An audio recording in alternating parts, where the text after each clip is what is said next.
Guys, welcome back to another template design video, but today we're going to talk about only specifically planes. I've been wanting to do this video for a while, but the reason why I didn't want to do it when Bible Alone first came out is I was a little bit worried that I just didn't know enough about the air method to make good calculations on what a good player plane, a good aircraft actually is. Let us begin the template air wing design review. Plane review. First of all, we have ourselves a modern small airframe. So this is a pretty late game, 1945. It's just 1944, this chassis, isn't it? And we have super air attack. So this is going to be really good at shooting down bombers, getting through lots of air defense on the particular planes. We've also got double, I think these are light or are these heavy machine guns? I can never tell the difference. But 2 quad machine guns anyway. And it's also got a jet engine. It's got self-sealing fuels. Armor. This is pretty meta on the bottom. That's pretty good. However, the top tends to lean towards a more anti-bomber style aircraft. It seems at the minute going for more air attack by going for the cannons seems to lean towards a better air defense, a better anti-bomber aircraft than a dogfighting aircraft. But once again, this plane is so late game with the chassis and the jet engines, it could probably dominate everything. The only downside to this plane is these planes are pretty expensive. But once again, if you've reached 1944, 1945 in Hearts of Iron 4, you are currently playing the game you've already won. I've been told by the chat these are heavy machine guns. So heavy, pretty meta. The cannons, anti-bomber style. Losing agility though. So the truth behind it is, if you're playing a game of 44 and you've reached 1944 and you're fighting against this specific aircraft, 1, you're not going to win, and 2, you're not really going to be able to make this aircraft to catch up as well. So will you ever see a game with modern fighters versus modern fighters with jets? Probably not. At this point, you probably already won. One thing I love about the modern airframe is it gives lots and lots of range, and then you've got the jet engine, which gives it lots and lots of speed. Speed in combination of air attack gives it anti-bomber capabilities.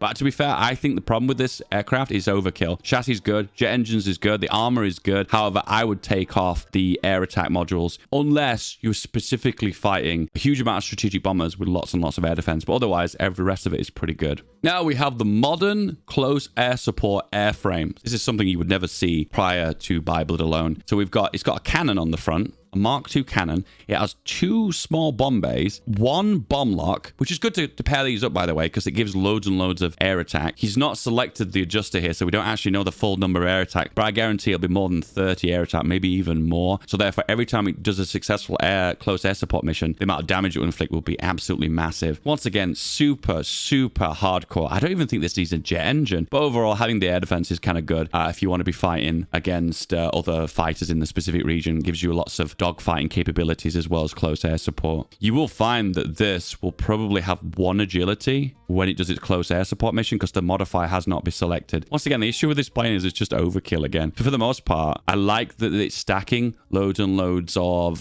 ground attack. But for the most part, you probably don't even need the jet engine. You probably don't even that much armor either. So overall, you could bring this price down to maybe 139, 140-ish to make it just a little bit more cost effective. All right, next up, we have the improved close air support airframe. Now, this is a realistic plane because this is an improved chassis, which I believe is a 2 with close air support, stacking loads and loads of ground attack with the cannon on the front. Got a Mark III engine, which is perfect because it is actually equal amount of weight and thrust, as well as self-sealing fuel tanks and armor.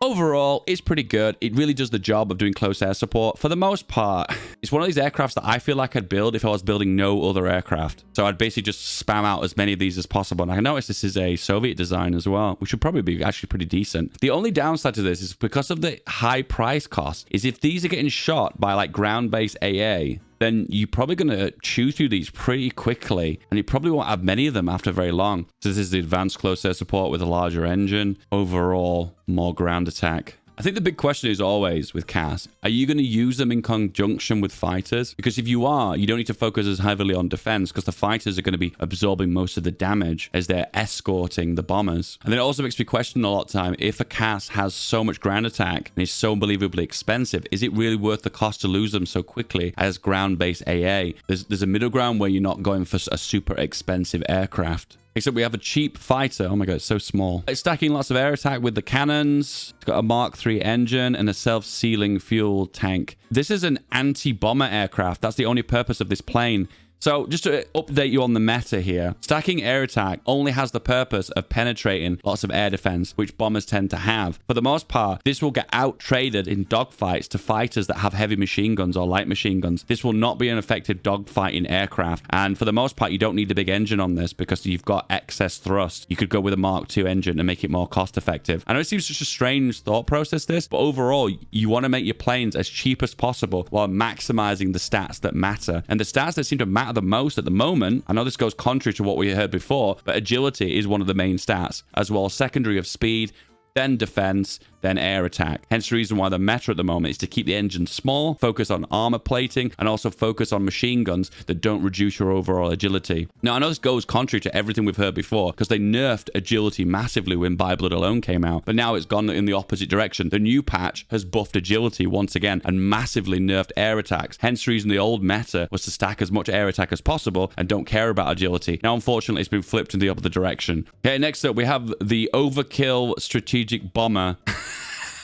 This is so overkill. So the big debate here that's really important is, do you want to focus on a strategic bomber that gives more defense? Or do you want to focus on a strategic bomber that has a reduction to night penalty, that's what he's done. So he's got the radio here and this radio too, which all reduce the overall night penalty. He's added an extra machine gun on here and the agility is 1. You know, I've not tested this one out much, so I actually really don't know, but it seems to me it would be more effective to focus on armor plating on bombers than focus on these modifiers. Because to be fair, this is a 205 production cost bomber. And if this gets hit by anti-air on the ground, you're losing such a massive amount of production to lose one of these planes. And also, it also makes me think, is it even worth it making jets for this? The reason why he's got 6 jet engines on this is because it got so unbelievably so much weight. So I don't know. I think there's a middle ground here where you want to focus on cost effectiveness, but also maximizing the main stat, which is strategic bombing. And I personally, I'm not a big fan of these night bombing penalty reductions. It'd be cool to see a strategy where if this plane was only to do its bombings at night and not in the day, and see how unbelievably effective it was. But if you're making this plane, we're in the late game here. We've got maxed out AA. We've got maxed out radars. So would it make even much difference bombing at night? I don't actually know. But for the most part, I think this is overkill. We have the improved close air support airframe. So we have a bomb lock here. We've got 2 either light machine guns or heavy machine guns. I guess this is one of these multi-purpose style aircrafts that where it has the ability to do bombing, but it also has the ability to do a little bit of dogfighting as well. Once again, if you are playing as Germany, that seems to be an effective strategy, focusing on making planes that dominate the air with air superiority, and then once you've got full air superiority from downing everyone else's fighters, to focus on close air support. Where if you did it in the opposite way around, you'd probably lose too much CAS from doing close air support missions. Level 2 engines good. Extra turret for air attack, but you lose a little bit of agility. Agility on this plane is very high though. Very, very high. Be aware that he hasn't got the adjuster selected for close air support, so that agility will come down. So overall, the speed's pretty good and the agility's pretty decent. I'm not too sure about these extra additions though, but overall, the speed, weight, very cost-effective, multi-purpose aircraft. I actually like this plane. I like it a lot. I think the only way you'd play this plane specifically is you'd focus on air superiority first, and then you'd focus on close air support in that specific order. The only adjustment I would make to this plane to make it better is probably get rid of these radio modules, and I'd replace one with armor. This plane desperately needs armor. In a dogfight situation, it'd do really well with its air attack and agility and speed, but it would not do very well when it comes down to its defense in the air. And overall, the allies might dominate you in the long run in trading because it hasn't got the extra defense. Okay, next up, we have the improved small airframe. We have 2 cannons, 2 × 4 heavy machine guns, pretty meta. Mark III engine, 2 armors, and self-sealing fuel. This is pretty meta at the bottom. I can't remember how much thrust you get from a Mark II engine, but if you were able to change to the Mark II and it's still flyable, then win-win. The only downside to this aircraft is, once again, it's focusing on doing 2 things: air superiority as well as downing bombers. And it kind of does a little bit of both. If you wanted to make it kind of like a one-purpose aircraft, you'd probably take off the cannons, replace them with more machine guns. But overall, it is a really good aircraft. We have the anti-bomber fighter plane. We're seeing so many of these at the minute. Everyone's stacking air attack because that used to be the old meta. Decent engine. Once again, maximum weight and thrust. Perfect. Armor. Nothing wrong about that. It's perfect. But once again, lots of focus on getting lots and lots of air attack, which is more bomber focused than anything, which makes the cost of this aircraft go up significantly. Once again, if the job of this aircraft is to shoot down other bombers, 10 out of 10. If the job of this aircraft is to trade well against other fighters in dogfights, unfortunately, this plane is a fail. It depends if you want to make it a hybrid, because this previous plane is a hybrid. It's kind of an attack bomber as well as a dogfighting aircraft, but this one specifically is a anti-bomber fighter. All right, we have a fighter Cass. This is an interesting model. Oh, this is a really interesting model. So there's a focus on air attack here, anti-bomber worthy, standard heavy machine guns, but it also has a rocket rack. Now, rocket racks are interesting because they allow you to do close air support missions without getting a penalty for agility. So what I would probably do is remove this rocket rack from here and put the rocket rack on the front, so it would be considered a CAS. So it would gain the CAS bonuses for the middle doctrine path, which is like 20% agility for the front path. Then keep these two modules the same, but move them to the left. So this would be considered a CAS instead of a fighter. He's gone for the minimum engine you can go for without going overweight. So that seems pretty legit. Honestly, this is a good plane. I see what he's tried to do here. This is a fighter for dogfighting. This is an anti-bomber plane with the air attack and the cannons. And it's also close air support with the rocket rack. But overall, close air support is super effective, particularly if you're not losing your extra agility. It is a plane that basically does everything. You would not need to make any other planes with this. The only downside to the rocket rack is you're not able to do naval strikes. And naval striking is super useful, particularly against submarine spam. Anyway, next up, we have the improved small airframe A2. So double ×4 heavy machine guns and a dual Mark II cannons on an improved small airframe with a single Mark III engine. We have a Mark II night penalty reduction. I can't remember what the kind of this module is actually called, and also self-sealing fuel tanks. And it's right on the margin of thrust and weight, which is good. He's going for the basically it's kind of strange, really. You always think to yourself to go for the more advanced engine, but the only really advantage of the more advanced engine is the extra thrust, so you can put extra modules on it. Now, you do gain speed from that too, but from my testing, speed doesn't seem to make a massive impact other than maybe the Mark IV engine or the jet engines. So this looks like a plane that's like a combination of an interceptor, once again shooting down bombers because it's got decent air attack, and also decent dogfighting capabilities too. The only thing about this plane that I think is a little bit weak is it lacks a little bit of air defense, so it probably wouldn't trade as effectively against a specific dogfighting aircraft. But once again, I understand the purpose of this aircraft. It's more multi-purpose, but for the most part, cost effectiveness is pretty good. Next up, we have it's a rocket interceptor. The range is minus 2020. Is this even flyable? I don't understand. I think what's happened is that the defense, the armor plates on this has reduced the range, but then it's reduced the planes to a negative. So if you're not familiar, this is a rocket engine. It's just the left of jet engine on the electronics screen of technology. And it has a massive reduction to range. However, the speed is phenomenal, and they make the best interceptors. Because at the end of the day, when you're intercepting, you want two things. You want air attack and you want speed. So you want to fly incredibly quickly at those bombers, intercept them, throw the firepower at them, and shoot them out the air. And rocket interceptors would tend to be, not tested this, would tend to be an effective counter to bombers. This is a horrendously expensive aircraft though, and because it's a one-trick pony, it can only shoot down bombers, really. I mean, it can fight fighters, I suppose, but the range is so low, you wouldn't even get much air effectiveness. Is that really worth it? Probably not, but that was kind of a funny plane anyway. To be real for a second, if you were going to design a rocket interceptor, of course you want to put the best rocket on it. Of course you want to focus on the cannons, because the cannons give air attack, and it's going to be an interceptor at the end of the day, so you need to put as many cannons on as you can. It would be something like this, and maybe you would put drop tanks on it, maybe to give it the extra range. But to say this aircraft has got some awesome speed, awesome air attack, it's got decent range now because it's got extra fuel tanks, but for a production cost of 53, this is a horrendously expensive interceptor. Hey, but don't get me wrong though, this would be a horrendously effective interceptor. This would do some horrendous damage to strategic bombers. We have a naval bomber. What do we have here? So this is a dual Mark III engine with a torpedo, and also this module, which is an air-to-air radar, which is a mistake. It doesn't have the capability of any air attack, so therefore this is useless. This wouldn't make any difference. This clearly is a mistake. Oh, air to ground. Oh, no. I've looked at the wrong one. I looked at the wrong one. It's very, very similar to the icons, though, aren't they? This reduces night penalty on naval strike, port strike, naval patrol, and strategic bombing by 40%. That's a big reduction. It's quite cheap, too. 3.5 production cost. It increases surface detection by 20, sub-detection by 10, and strategic bombing by 6. So it's basically take advantage of the naval strike and port strike bonuses, which is really good. I kind of like this design, to be honest with you. I like how naked it is. I like how cheap it is as well. The only thing I'd change is I'd reduce reduce the engines down. Because look at the difference between weight and thrust here. Now, don't get me wrong, bigger engines give more speed, but overall, you want to keep this plane as cost effective as possible. Be aware that this plane has minimum defense and minimum air attack.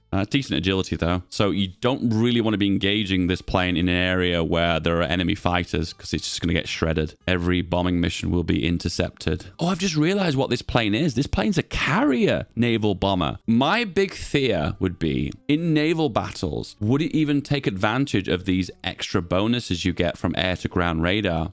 I know logically it tells them it would. However, remember, Paradox maths is a bit different. And if it's doing a different mission, like an actual naval battle other than a mission, will it even take advantage of these bonuses? There's a part of me that says no. For the most part, I feel like because you don't tend to produce a lot of carrier-based planes, you just set one military factory on it and just leave it for the rest of the game. One on a fighter and one on a naval bomber, don't you? Or CAS, whatever you prefer, I suppose. And in that case, do you really need to care too much about the production cost? Because it's something you just kind of like assign a military factory to and just walk away. So is there any point? I don't know. I guess there's a slight satisfaction that I get from knowing that your carrier-based plane is the most effective, I suppose. So I suppose in that case, you could add on extra stuff. Could you add on extra torpedoes? You can only add on one torpedo mounting. That's interesting. But you could potentially add bomb locks on. Oh, okay, that's interesting. So you can't add extra naval attack on through adding extra bomb bays. It specifically says you will only use the naval attack from the torpedo. There you go. So there's actually no point. So he's actually designed it correctly. Well done. This is a very, very interesting tactical bomber. So this is a tactical bomber, a medium airframe, interwar, surprisingly. It's got a quad Mark 1 engine,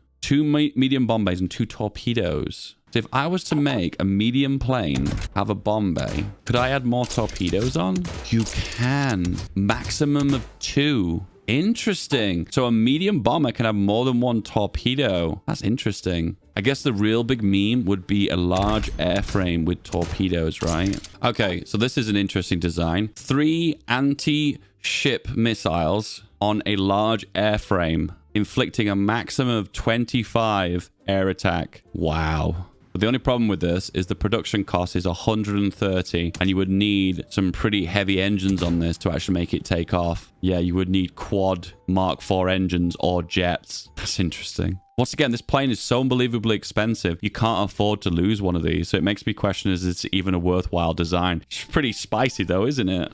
Okay, this is actually kind of funny because this is really close to Tommy K's plane that won my dogfighting tournament. There's only a few things that are a little bit different. Tommy went for a light airframe, not a heavy fighter, which is a medium airframe. This is 3 quad light machine guns. Tommy went for 3 heavies. It's a dual engine. Tommy went for a Mark II single engine, and it also has got the extra turret on, a dual turret. This is like the most combat effective heavy fighter that you're ever really going to get. The only downside to it is your agility isn't very high. The upside of heavy fighters is they've got an extra 0.25 to air superiority, which really helps ground fighting. Overall, the issue with this plane is it will just not trade very well with light fighters compared to heavy fighters. The production cost is just too high. So overall, it's not a very good plane. We have a small airframe, quad heavy fighters, ×2 quad heavy machine gun. God, my brain struggles with that. And we have a Mark III engine, self-sealing, range. The only issue with this is it's got a lack of air defense if you want to give it an extra oof. But this is a really good dogfighting aircraft. I wonder if you could get away with a Mark II engine just to keep the cost down. But overall, this will trade really well against other fighters. This is an interesting CAS design here. It's, I guess it's kind of a little bit dual purpose. It's got a mixture of CAS as well as naval strike because it's got the brakes on here, which I believe give extra attack for naval attack, plus 6 naval attack. I could be wrong about that actually. Extra range as well. Armor,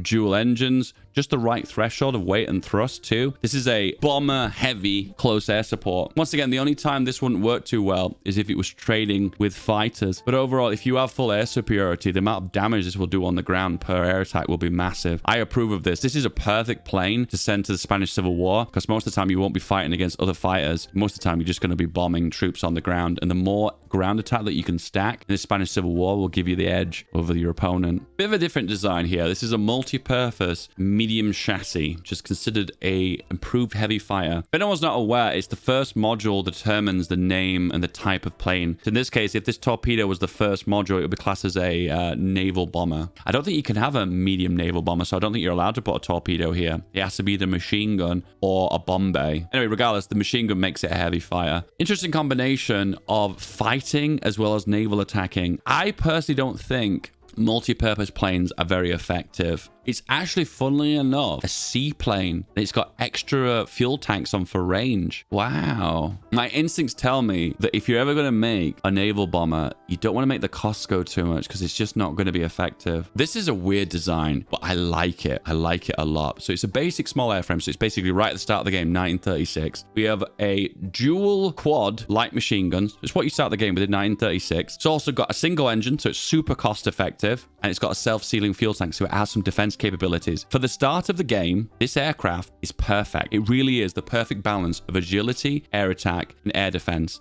and cost effectiveness. This is a perfect aircraft for 1936, 1937, and 1938. After that, unfortunately, you're going to have to start replacing the lights with heavy machine guns, go for more advanced airframe, and maybe consider adding extra armor on. But if you add the extra armor on, the weight's going to go over, so you have to improve the engine to Mark II. As you see, you move towards the more ideal template. But for the very start of the game, this aircraft is perfect for dogfighting. Literally 10 out of 10, the best dogfight you're going to get in 1936. We've got another interesting plane here, which is a little bit strange. So this is 1936, maybe 1937, but this adds the anti-tank cannon on the front of this Hurricane, making it a close air support airframe. Once again, super cheap, self-sealing fuel tanks, Mark I engine, 28. This is the cheapest bang for your buck you're ever going to get for a close air support aircraft. The only concern with this is that they are going to get chewed up in dogfights, and also ground-based AA will chew through them as well. But there's no way you can get an aircraft that's going to be more cost-effective than this one. It's only 28 production costs. You know what's going to be kind of actually funny? If these are actual proper planes from World War II, because I've just noticed they've actually got the names of the aircraft. So I wonder if he's actually pulling in actual historical planes for this. That'd be pretty funny, wouldn't it? This is a really bizarre aircraft, and I think I'm against this one. It's got a Mark I dual cannon, 2 rocket rails, Mark III single engine, self-sealing, armor. It's one of those planes that does a little bit of everything, but it doesn't really know what it is. I like the fact that it's really good at CAS. Close air support, it's amazing because it's got 2 rocket rails, so the amount of ground attack is going to be amazing when it's got the adjuster of close air support selected. Overall, though, I don't really understand why it needs the cannons, because the cannons reduce its agility, and the reason why you go for rocket rails is because you could do close air support missions without losing agility, but you're losing the agility anyway because you've got the cannons. Like, why both? Why both? I personally feel like these need to replace with just standard heavy machine guns, which feels better. I like the price of it though,